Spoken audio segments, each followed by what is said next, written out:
पढ़ लिख कर क्या कलेक्टर बनेगी? तेरी असली जगह मेरे पैरों की जूती है। ज्यादा पर निकल आए हैं तेरे। भूल मत, मेरे टुकड़ों पे पलती है तू। तू सिर्फ मेरी बीवी नहीं, मेरी गुलाम है, और गुलामों को सपने देखने का हक नहीं होता। सुहानी के सपने आसमान छूने के थे, लेकिन बचपन की एक गलती ने उसे ऐसी जंजीरों में बांध दिया जहां से निकलना नामुमकिन। उसका पति जगदीश उसके सपनों का सबसे बड़ा दुश्मन बन गया। एक रात जब हद पार हो गई तो सुहानी ने अपनी दुनिया हमेशा के लिए पीछे छोड़ दी। दिल्ली की सड़कों पर उसने जो दर्द सहा वह किसी की भी रूह कंपा दे। बिसौली नाम का एक छोटा सा सादा सा गांव था जहां रहती थी एक मासूम सी लड़की सुहानी। घर में तंगी तो बहुत थी, मगर मोहब्बत और संस्कारों की रोशनी कभी कम नहीं हुई। उसके पिता भोलाराम खेतों में मजदूरी करते थे और मां कमला देवी दूसरों के घर काम करके परिवार चलाती थी। बचपन से ही सुहानी बहुत ज़हीन और बहुत समझदार थी। उसकी आंखों में सपनों का पूरा आसमान बसता था, लेकिन घर वालों का यह ख्याल था कि लड़की को ज्यादा पढ़ाकर क्या हासिल होगा। इसी सोच में जब सुहानी सिर्फ 15 साल की थी, उसका रिश्ता एक दूर के रिश्तेदार के बेटे जगदीश से कर दिया गया। शादी तो हो गई, लेकिन उम्र कम होने की वजह से सुहानी मायके में ही रही। उसे कहा गया कि 18 साल की होते ही तुम्हें ससुराल भेज देंगे। यह सुनकर उसके दिल के सारे सपने जैसे बिखर गए। वह स्कूल जाती और अच्छे नंबर लाती, मगर दिल में एक अजीब सा डर बस जाता कि 18 साल के बाद उसकी दुनिया बदल जाएगी। शायद उसकी पढ़ाई भी वही खत्म हो जाएगी। सुहानी दिलो जान से पढ़ाई से मोहब्बत करती थी। उसका ख्वाब था कि एक दिन वह बड़ी अफसर बने, पुलिस की वर्दी पहने, गाड़ी पर डीएसपी लिखा हो और लोग उसे सलाम करें। समय गुजरता गया। शादी हुई थी, लेकिन जगदीश से कोई गहरा रिश्ता नहीं बन पाया था। फिर भी 17 साल की उम्र में उसने हिम्मत करके पहली बार उससे कहा, क्या मैं आगे पढ़ सकती हूँ? पढ़ाई मेरी जान है और मैं कुछ बनना चाहती हूँ। जगदीश ने उस वक्त बस यूं ही हामी भर दी, यह सोचकर कि अब भी मना करेंगे तो लोग बातें बनाएंगे। सुहानी को लगा शायद अब उसकी जिंदगी में कोई नई सुबह आएगी, लेकिन जैसे ही वह 18 साल की हुई, उसे ससुराल भेज दिया गया। ससुराल बड़ा घर था और बड़ा खानदान था। उससे भी बड़ी थी जिम्मेदारियां। सुबह आंख खुलते ही काम का ऐसा ढेर सामने होता कि सुहानी खुद के बारे में सोच भी नहीं पाती थी। सास सख्त मिजाज की थी, घर में अनुशासन चाहिए था। ससुर पुराने ख्यालात वाले थे, जिनका मानना था कि बहू घर संभाले यही काफी है। जगदीश एक सरकारी स्कूल में चपरासी था। शादी से पहले उसने वादा किया था कि वह सुहानी को पढ़ने देगा, मगर ससुराल का माहौल आते ही यह बात धुंधली पड़ने लगी। कुछ महीने गुजरे तो सुहानी ने हिम्मत जुटाई और फिर कहा, मैं पढ़ाई जारी रखना चाहती हूँ।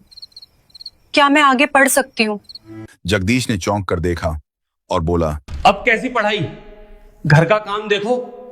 हमारे घर में कोई लड़की इतना नहीं पढ़ती, तुम्हें भी नहीं पढ़ना है। उसकी यह बात सुहानी के दिल पर जैसे भारी चोट बनकर बैठ गई, लेकिन उसने उम्मीद नहीं छोड़ी। वह सोचती रही कि शायद एक दिन जगदीश समझ जाएगा, मगर वक्त के साथ जगदीश का स्वभाव और भी कड़क होता गया। छोटी छोटी बातों पर नाराज हो जाना और ऊंची आवाज में बोलना सब आम हो गया। एक रात बहुत हिम्मत करके सुहानी ने फिर कहा, जगदीश, मैं बस थोड़ी सी पढ़ाई करना चाहती हूँ। घर का काम भी करूंगी और पढ़ाई भी, बस इजाजत दे दो। जगदीश ने बात सुनते ही आंखें तरेरी और तुनक कर बोला, तुम्हें कितनी दफा समझाना पड़ेगा? मैंने कह दिया ना कि आगे पढ़ाई की कोई जरूरत नहीं। दोबारा ये बात जुबान पर मत लाना। धीरे धीरे यही गुस्सा रोज का मामला बन गया। छोटी सी बात भी बहस में बदल जाती और बहस झगड़े में। सुहानी की हालत देखकर कभी कभार सास ससुर भी बीच में बोलते, मगर उनकी सोच भी वही पुरानी थी। लड़की का काम तो घर संभालना ही है। अब सुहानी के चेहरे की चमक कम होने लगी थी। पहले जैसा जोश नहीं बचा था, मगर दिल के किसी कोने में उसका सपना अभी भी जिंदा था। टिमटिमाती हुई लौ की तरह वह चुप रहती, पर अंदर से टूटती जा रही थी। उसे लगता मानो उसकी जिंदगी धीरे धीरे उसकी मुट्ठी से फिसल रही हो। एक दिन बड़ी बहस के बाद जगदीश ने पहली बार उस पर हाथ उठा दिया। सुहानी के दिल में जैसे हजारों शीशे टूट गए। यही वह शख्स था जिसने कभी वादा किया था कि वह उसे आगे बढ़ने देगा। आज वही उसके रास्ते की सबसे बड़ी दीवार बन गया था। दिन बीतते गए और हालात और बदतर होते गए। इतनी देर क्यों हुई खाना लगाने में? दिन भर करती क्या हो तुम? जगदीश रोज काम से लौटकर किसी भी छोटी बात पर चिल्ला उठता। गुस्सा अब उसका स्वभाव बन गया था। सुहानी हर बार चुप रहती, क्योंकि उसे महसूस होने लगा था कि हर झगड़ा उसके सपनों से एक कदम और दूर कर देता है। रातों को उसका दिल चुपचाप रोता। दिन में वह मुस्कुराने की कोशिश करती, मगर अंदर ही अंदर घुटती जा रही थी। कई बार उसने सोचा कि अगर मैं इस गांव से बाहर जाकर पढ़ सकूं, तो शायद जिंदगी बदल सकती है।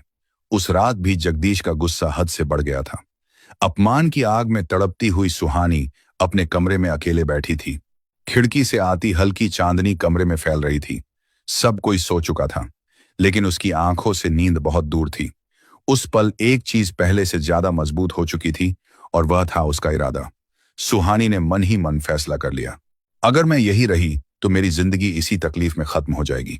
न सपने बचेंगे और न मेरी इज्जत। मुझे यहां से जाना ही होगा। उसने कांपते हाथों से एक छोटा कागज और पेन उठाया। दिल धड़क रहा था, मगर उसने लिखना शुरू किया। जगदीश, जब मैं सिर्फ 15 साल की थी, तब हमारी शादी हुई थी। मैंने कभी तुम्हें अपना दुश्मन नहीं समझा। मुझे उम्मीद थी कि तुम मेरा साथ दोगे, लेकिन तुमने मेरी हिम्मत तोड़ दी। मैं तुम्हें छोड़कर जा रही हूं, क्योंकि मेरे सपने अब भी जिंदा हैं। मैं एक दिन अफसर बनकर वापस आऊंगी। नोट लिखकर उसने उसे तकिए के पास रख दिया। फिर धीरे धीरे कमरे से बाहर निकली। सास, ससुर और जगदीश तीनों गहरी नींद में थे। रात की हवा में डर भी था और आजादी की खुशबू भी। सुहानी ने अपनी कुछ जरूरी चीजें एक छोटे थैले में रखी और घर के बाहर कदम रख दिया। गांव की गलियां अंधेरे में डूबी थी। दूर कहीं कुत्तों के भौंकने की आवाज आ रही थी। वह तेज कदमों से चलने लगी।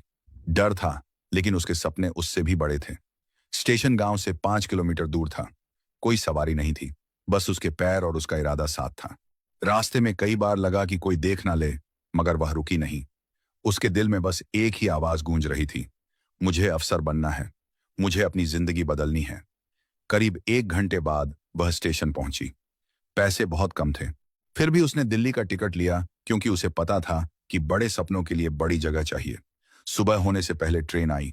धड़कते दिल के साथ वह उसमें चढ़ गई। खिड़की के पास बैठकर उसने बाहर झांका। अंधेरा धीरे धीरे पीछे हट रहा था और सुबह की हल्की सी रोशनी उभरने लगी थी। सूरज की पहली किरण जैसे उसके दिल से कह रही हो कि तेरी जिंदगी भी अब रोशन होने वाली है। दिल्ली पहुंचने में कई घंटे लग गए। वह इस बड़े शहर में बिल्कुल अकेली थी, मगर हिम्मत उसके कदमों के साथ चल रही थी। पेट में भूख थी और बदन में दर्द था। शहर पहुंचते ही वह रहने की जगह तलाश रही थी। कई मकानों में पूछताछ की, पर किराया इतना ज्यादा था कि उसके पास उम्मीद से ज्यादा कुछ नहीं था। आखिर में एक बस्ती में उसे एक छोटा सा कमरा मिला। यही उसका नया आसरा था। यही उसकी नई जिंदगी का पहला पन्ना था। सुबह 4 घरों में काम करना और दोपहर में पुरानी किताबों को खोलकर पढ़ाई करना। शाम को फिर काम और रात को कम नींद और ज्यादा मेहनत। कई बार थकान से शरीर टूटने लगता, लेकिन उसकी आंखों में एक ही सपना चमकता था, अफसर बनना। उसे मालूम था कि यूपीएससी का रास्ता आसान नहीं, मगर आसान रास्ता उसे चाहिए भी नहीं था। धीरे धीरे उसने पढ़ाई पकड़नी शुरू की। कुछ नए दोस्त मिले और कुछ हिम्मत देने वाले लोग मिले। एक दिन उसने कांपते हाथों से यूपीएससी का पहला फॉर्म भरा। दिल्ली की जिंदगी बेहद मुश्किल थी। सुबह 4 बजे उठकर काम शुरू करना पड़ता। झाड़ू, पोछा, बर्तन और बुजुर्गों की सेवा, सब कुछ वक्त पर करना होता था। इन कामों से जो 10,000 रुपए आते थे, उसी से खाना और पढ़ाई सब चलता था। शाम तक उसका शरीर थक कर चूर हो जाता, लेकिन जैसे ही वह अपने छोटे से कमरे में कदम रखती, उसी वक्त अंदर एक नई ऊर्जा बहने लगती। एक कमरा, एक बल्ब, एक कुर्सी और पुरानी मेज, बस इन्हीं चीजों के सहारे वह देर रात तक पढ़ती रहती।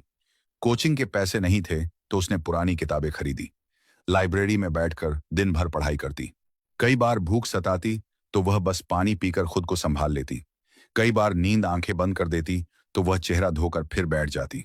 धीरे धीरे उसे समझ आया कि यह सिर्फ किताबों की परीक्षा नहीं है, यह सब्र, मेहनत और हिम्मत की भी परीक्षा है। पहली बार उसने परीक्षा दी। एग्जाम सेंटर में वह बहुत घबराई हुई थी। हॉल में बैठे लड़के लड़कियां सब पढ़े लिखे और आत्मविश्वास से भरे हुए थे। एक पल को उसके दिल में आया कि क्या मैं इन सब के सामने टिक पाऊंगी, मगर अगले ही पल उसने खुद से कहा कि जिसने इतना सफर अकेले तय किया है, वह यह पेपर भी दे सकती है। उसने पूरे दिल से परीक्षा दी, लेकिन जब रिजल्ट आया वह प्रीलिम्स में रह गई। उसका नाम सूची में नहीं था। उसकी उंगलियां कांपने लगी, पैर जैसे सुन्न हो गए। कमरे का बल्ब बुझा हुआ था और उसके अंदर भी अंधेरा उतरने लगा था। उस रात वह बहुत रोई। छोटी छोटी सिसकियों में उसका दर्द बहता रहा। उसे लगा जिंदगी फिर से उसके साथ खेल रही है। माता पिता का चेहरा याद आया, ससुराल की बातें याद आई, जगदीश की मार और अपमान, सब कुछ याद आने लगा। एक पल को लगा शायद सब खत्म हो गया है। तभी उसके कमरे का दरवाजा खटखटाया गया। बाहर उसकी पड़ोस की लड़की पूजा खड़ी थी, जो खुद 4 साल से तैयारी कर रही थी। उसने सुहानी की हालत देखी और धीरे से कहा, सुहानी, हार मत मानो। पहली कोशिश में चयन होना बहुत मुश्किल होता है। तुम्हारी मेहनत कहीं खो नहीं रही, बस एक बार और कोशिश करो। पूजा की बात उसके दिल में एक चिंगारी की तरह उतर गई। पूजा यह कहकर चली गई। सुहानी ने आंसू पोंछे और खुद से बोली, मैंने अपनी जिंदगी बदली है तो भला एक इम्तिहान मेरी जीत कैसे छीन सकता है। अगले ही दिन वह फिर लाइब्रेरी पहुंची, फिर वही पुरानी किताबें और फिर वही मेहनत का सफर, मगर इस बार पहले से ज्यादा जुनून के साथ। सुबह घरों का काम और दोपहर में पढ़ाई, शाम फिर काम और रात भर पढ़ाई। यह दिनचर्या फिर शुरू हो गई। कभी कभी शरीर जवाब देने लगता और कभी दिमाग बोझ से भर जाता, लेकिन कमरे की दीवार पर चिपका वह एक कागज उसे हमेशा संभाल लेता। एक दिन मैं डीएसपी बनूंगी। वह रोज उसे देखती और अपनी रूह में नई ताकत महसूस करती। दूसरी बार परीक्षा का समय आया। इस बार सुहानी ने अपनी पूरी जान लगा दी। दिल कहीं गहराई में कह रहा था कि किस्मत ने मुझे 1 साल रोका है, लेकिन हमेशा नहीं रोक सकती। एग्जाम हुआ और इंतजार शुरू हुआ। दिन बीतते गए। रिजल्ट वाले दिन उसकी सांसें तेज हो गई। वह कंप्यूटर स्क्रीन पर अपनी रोल नंबर की खोज में ऊपर नीचे पेज कर रही थी। हर बार पेज स्क्रॉल करती पर नाम नजर नहीं आता। एक पल उसने हल्की सी आंखें बंद की और फिर दोबारा देखा। इस बार उसका नाम सूची में था। पहले तो यकीन ही नहीं हुआ। उसने पूजा को बुलाया और कहा, देखो मेरा नाम है क्या। पूजा ने स्क्रीन देखी और खुशी से उछल पड़ी। सुहानी, तुम पास हो गई, तुमने कर दिखाया। इस बार सुहानी की आंखों से जो आंसू निकले वह दर्द के नहीं, कामयाबी के थे। उसकी मेहनत आखिरकार रंग लाई थी। कुछ दिनों बाद फाइनल रैंक आई और सुहानी को बेहतरीन नंबरों के साथ डीएसपी का पद मिला। सरकारी गाड़ी, सरकारी मकान और वर्दी सब अब उसके नाम था। जब उसने पहली बार अपनी पुलिस की वर्दी पहनी तो आईने के सामने खड़ी होकर देर तक खुद को देखती रही। वर्दी में उसका चेहरा एक अलग ही रोशनी से चमक रहा था। उसकी आंखों में वह गर्व था जो सिर्फ उन लोगों को मिलता है जो अंधेरों से लड़कर रोशनी तक पहुंचते हैं। उसे अचानक याद आया वही लड़की जो कभी अंधेरी रात में घर छोड़कर भागी थी, आज लोगों की सुरक्षा की जिम्मेदारी संभालने जा रही थी। उसने आसमान की तरफ देखा और धीरे से कहा, शुक्रिया भगवान, मेरी मेहनत को मंजिल मिल गई। डीएसपी बनने के बाद उसकी जिंदगी पूरी तरह बदल चुकी थी। अब गाड़ी भी थी, वर्दी भी, सम्मान भी और समाज में एक अलग पहचान भी। लोग दूर से सलाम करते और हर जगह उसका मान बढ़ चुका था। लेकिन उसके दिल में एक सवाल हमेशा सन्नाटा बनकर बैठा रहता, जगदीश कहाँ है और किस हाल में है।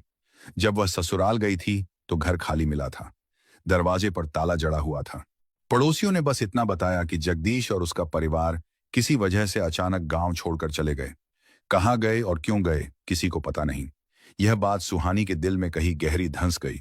उसकी जिंदगी संभल गई थी, लेकिन पति की गुमशुदगी उसके अंदर एक खालीपन छोड़ जाती थी। वह अक्सर सोचती कि इतने सालों में उसने मुझे ढूंढने की कोशिश क्यों नहीं की। इसी बीच सरकार की तरफ से एक अहम आदेश आया। मथुरा में होने वाले बड़े धार्मिक कार्यक्रम की सुरक्षा संभालने के लिए उसे भेजा जा रहा था। मथुरा जहां रोज लाखों श्रद्धालु आते हैं, संकरी गलियां, भीड़ भरे रास्ते और हर तरफ भक्तों का सैलाब, यहां सुरक्षा का काम सिर्फ हिम्मत नहीं बल्कि तेज दिमाग और जज्बे की भी मांग करता था। पर डीएसपी सुहानी को देखकर हर किसी को यकीन था कि वह यह जिम्मेदारी बखूबी निभाएगी। मथुरा पहुंचकर उसने पहली बार वहां की गलियों, मंदिरों और घाटों को करीब से देखा। रंग बिरंगे फूल, राधे राधे की गूंज और भक्तों का समुद्र। इस माहौल में एक अजीब सी शांति थी जो दिल को छू लेने वाली थी। लेकिन उसे क्या पता था कि यही उसी भीड़, उसी शहर में उसे अपनी जिंदगी की सबसे बड़ी सच्चाई मिलने वाली है। मथुरा की भीड़, मंदिरों का शोर और भक्तों की लहर के बीच डीएसपी सुहानी अपने काम को समझने के लिए खुद मैदान में उतरी थी। वह उन अफसरों में से नहीं थी जो दूर से आदेश दे दे।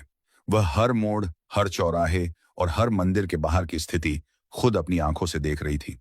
भीड़ का दबाव, सुरक्षा व्यवस्था और लंबी लंबी लाइनें, वह सब की बारीकी से जांच कर रही थी। साधु संत भजन गा रहे थे और गरीब लोग भीख मांगकर अपने दिन काट रहे थे। इसी भीड़ में उसकी नजर एक आदमी पर पड़ी। था बहुत दुबला पतला और फटे पुराने कपड़े पहने वह सड़क किनारे बैठकर भीख मांग रहा था। पहले तो सुहानी ने ध्यान नहीं दिया क्योंकि ऐसे लोग वहां बहुत थे, लेकिन जैसे ही वह उसके पास से गुजरी वह आदमी कांपते हुए हाथ आगे बढ़ाकर बोला, माताजी कुछ दान दे दीजिए। उसकी आवाज टूटी हुई, कमजोर और भारी हुई थी, लेकिन सुहानी के कानों में यह आवाज एक अजीब सी चुभन बनकर उतर गई, जैसे यह आवाज उसने कहीं सुनी हो, बहुत गहराई में। वह रुकी और धीरे धीरे उसकी तरफ मुड़ी। चेहरा पहचान में नहीं आ रहा था, लेकिन फिर उसकी नजर उस आदमी पर गई। सुहानी का दिल जैसे अचानक रुक गया, उसके कदम ठिठक गए, उसकी सांसों की आवाज तेज हो गई। उसने झुककर आदमी के चेहरे को गौर से देखा। गंदगी, धूल और लंबी दाढ़ी के पीछे वही कमजोर टूटी हुई आंखें थी, और उसी पल उसने पहचान लिया। यह कोई और नहीं बल्कि उसका पति जगदीश था। दुनिया जैसे एक पल को थम गई। सुहानी पूरी तरह स्तब्ध खड़ी रह गई। यह वही आदमी था जिसने कभी उसे सपने पूरे करने से रोका था, जिसके गुस्से ने उसकी आत्मा को तोड़ दिया था, जिसके अपमान ने उसे घर छोड़ने पर मजबूर कर दिया था। और आज वही आदमी मथुरा की सड़कों पर भीख मांग रहा था। जगदीश की नजर भी डीएसपी की वर्दी वाली सुहानी पर पड़ी। पहले वह समझ ही नहीं पाया, फिर अचानक उसकी आंखें चौड़ी हो गई। वह कांपते हुए बोला, सुहानी यह सच है। उसकी आवाज टूट रही थी, आंखों में शर्म, डर और पछतावा सब कुछ एक साथ घुला हुआ था। सुहानी अंदर से बिखर गई, लेकिन उसने खुद को संभाल लिया। उसकी टीम को लगा कि यह कोई पागल आदमी है, वे उसे हटाने लगे। सुहानी ने तुरंत कहा, रुको, इन्हें मत छुओ, यह मेरे पति है। पुलिसकर्मी दंग रह गए। इतनी बड़ी अफसर के पति को इस हालत में देखकर वे कुछ बोल ही नहीं पाए। सुहानी उसके पास गई और धीमी आवाज में पूछा, यह क्या हाल बना लिया है तुमने? जगदीश की आंखों से आंसू बहने लगे। वह जमीन की तरफ देखते हुए बोला, मेरी गलतियों ने, मेरे गुस्से ने और मेरे अहंकार ने सब कुछ खत्म कर दिया। मैं तुम्हें ढूंढता रहा पर कभी तुम्हें पा नहीं सका। मैंने सब खो दिया सुहानी, सब कुछ खो दिया। सुहानी चुप रही। उसके मन में तूफान मचल रहा था। वह आदमी जो कभी उसका दर्द था, आज उसके सामने टूटा हुआ इंसान बनकर बैठा था। उसके कपड़े मैले थे और शरीर कमजोर था। चेहरा पछतावे से भरा हुआ था। उसके सामने जगदीश नहीं, एक टूटी हुई रूह बैठी थी। कुछ देर की खामोशी में पुराने घाव भी उभरे और पुराने दर्द भी, लेकिन साथ ही इंसानियत की एक नरम चिंगारी भी जाग उठी। उसने सोचा था, अगर कभी यह आदमी उसके सामने आया तो शायद वह सिर्फ गुस्सा करेगी, लेकिन आज जब उसने उसे इस हालत में देखा तो उसके दिल में गुस्से से ज्यादा दया उमड़ आई। जगदीश ने कांपती आवाज में कहा, सुहानी, तुम्हें देखकर मुझे एहसास हुआ कि भगवान ने मुझे मेरी हर गलती का फल दे दिया है। जगदीश की आवाज भर्रा गई। तुम आगे बढ़ गई और मैं यहां सड़क पर गिर गया। इतना कहते ही वह फूट फूट कर रो पड़ा। आंसू उसके चेहरे की गंदगी के साथ मिलकर बह रहे थे। वह अपनी हथेलियों से चेहरा ढक कर बोला, जो कुछ तुमने सहा वह सब मेरी वजह से था। मैंने तुम्हें रोका और तुम्हारे सपनों को तोड़ा, हमेशा गलत साबित किया। अगर मैं तुम्हारा साथ देता तो शायद मेरी जिंदगी भी ऐसे बर्बाद ना होती। मैंने अपने हाथों से सब नष्ट कर दिया, सब कुछ। सुहानी ने गहरी सांस ली। वह उसके पास नीचे बैठ गई ताकि लोग उसे डर या शर्म की नजर से ना देखें। धीरे से उसने पूछा, घर पर क्या हुआ था? तुम अचानक कहाँ गायब हो गए? जगदीश ने चोरी चोरी उसकी तरफ देखा। उसकी आंखें फट चुकी थी और आवाज थरथरा रही थी। तुम्हारे जाने के कुछ महीनों बाद एक बड़ा हादसा हो गया। मेरे माँ बाप दोनों मर गए। मैं बिल्कुल अकेला पड़ गया। वह बोलते बोलते रुक गया, गला जैसे जाम हो गया था। कुछ पल बाद उसने खुद को संभाला। मैं अंदर से टूट चुका था। गुस्सा मेरे स्वभाव का हिस्सा बन गया था। मैं गलत लोगों में पड़ गया। नशे की लत लग गई। घर बिक गया और जमीन चली गई। आखिरी कमाई भी शराब में डुबा दी। आखिर में मेरे पास न घर था, न पैसा, न कोई अपना। बस अकेलापन और बर्बादी थी। सुहानी की आंखें भर आई। उसने कभी सोचा भी नहीं था कि वह आदमी जिसने कभी उसे दबाया था आज खुद ऐसी जिंदगी जी रहा होगा।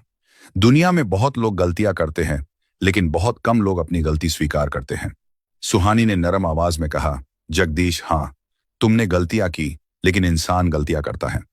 अगर तुम सच में बदलना चाहते हो तो जिंदगी तुम्हें एक और मौका जरूर देगी। जगदीश ने कांपती आवाज में पूछा, क्या तुम मुझे इस हालत से निकालने में मदद करोगी? मुझे पता है मैं तुम्हारे लायक नहीं हूं, लेकिन मैं फिर से जीना चाहता हूं। तुम्हें देखकर हिम्मत मिल रही है। सुहानी ने उसके कंधे पर हाथ रखा। मैं तुम्हें अपने घर वापस नहीं बुला रही, ना ही मैं सब कुछ तुरंत भूल सकती हूं, लेकिन मैं तुम्हें उठने में जरूर मदद करूंगी। बदलने का फैसला तुम्हें लेना है और रास्ता मैं दिखाऊंगी।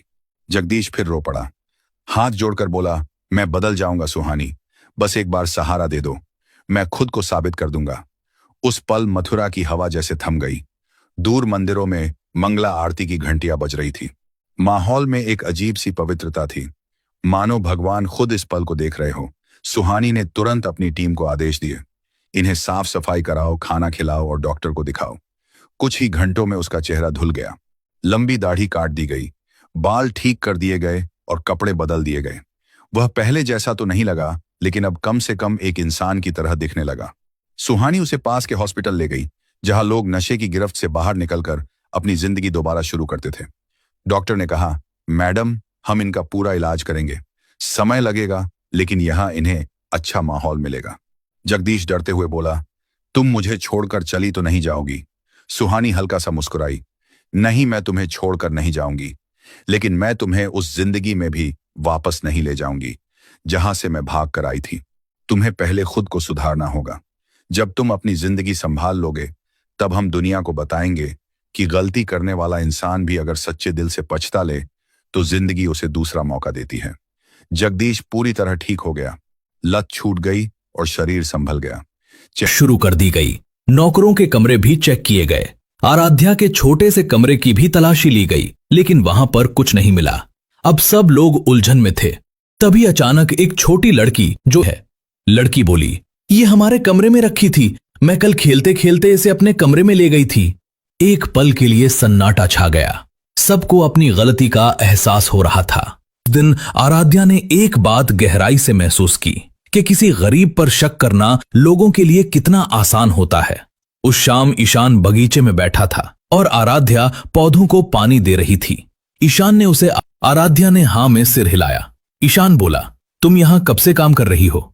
आराध्या ने कहा, लगभग 2 हफ्ते से।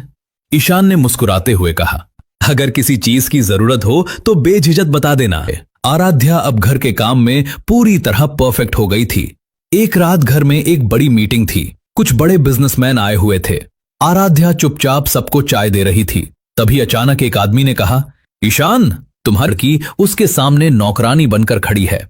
आराध्या भी सोच रही थी कि अगर उसे सच पता चल गया तो फिर क्या होगा? क्या वो नाराज होगा या वो इसे धोखा समझेगा? इसी उधेड़बुन में कई दिन बीत गए, लेकिन फिर एक दिन अचानक ईशान के पिता को चिंता साफ दिख रही थी। कुछ देर बाद डॉक्टर बाहर आए और बोले, मरीज अब खतरे से बाहर है, लेकिन उन्हें अभी आराम की जरूरत है। सब ने राहत की सांस ली। ईशान की मां की आंखों में आंसू आ गए। ईशान ने उन्हें संभाजबूर थी। ईशान अपने पापा के पास हॉस्पिटल में ही रह रहा था। घर में बाकी लोगों के साथ साथ आराध्या पर भी जिम्मेदारी बढ़ गई। एक दिन शाम को आराध्या अस्पताल में खाना लेकर पहुंची। आराध्या चुपचाप खड़ी थी। ईशान ने खाना खाते खाते पूछा, तुम इतनी देर तक काम करती हो, थकती नहीं क्या? आराध्या ने मुस्कुराते हुए कहा, अब तो आदत हो गई है। कुछ देर खामोशी रही, फिर अचानक पता चलता है हमदर्द कौन है। उस रात जब आराध्या घर लौटी तो वो बहुत देर तक सो नहीं पाई। उसके मन में एक ही सवाल घूम रहा था, क्या अब उसे ईशान को अपनी सच्चाई बता देनी चाहिए? लेकिन सही नहीं होगा। एक शाम हल्की हवा चल रही थी। आराध्या घर के बगीचे में पौधों को पानी दे रही थी। तभी ईशान वहां आ गया। वो कुछ देर तक चुपचाप खड़ा रहा। फिर उसने कहा, पूजा, मुझे तुमसे एक बात पूछनी है। आराध्या थोड़ा घबरा गई। उसने कहा, दिल तेजी से धड़कने लगा। वो सोचने लगी, क्या ईशान को उस पर कुछ शक हो गया है? ईशान फिर बोला, लेकिन तुमने कभी बताया नहीं कि तुम्हारे घर में कौन कौन है, तुम्हारे पिता क्या करते हैं? क्योंकि तुम जब से यहां आई हो एक बार भी अपने घर नहीं गई और तुम्हारा बात करने का तरीका